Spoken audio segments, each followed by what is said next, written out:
Welcome to the Tech Egg. Don't get scrambled. Enjoy the video. Start by preparing a recovery USB with at least 8 GB capacity. Download the matching Windows ISO for your edition and use Rufus or the Media Creation tool.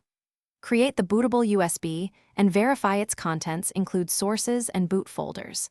Connect an external drive and backup documents and desktop before making repairs.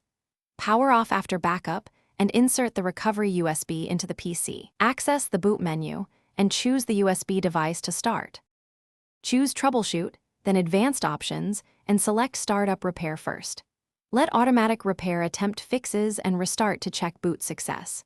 If Automatic Repair fails, open Command Prompt from Advanced Options.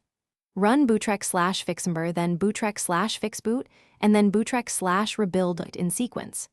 If you see access denied on /fixboot, do not panic and proceed to diskpart steps next. Restart and test boot after each command to track progress. Open Command Prompt and run diskpart to identify the EFI partition and volume list. Select the EFI partition, assign a letter such as S, and exit diskpart when done. Run chkdskc/f to repair file system issues that can block booting. Use bcdbootc /windows/ss/f all to recreate Windows boot files on the EFI partition.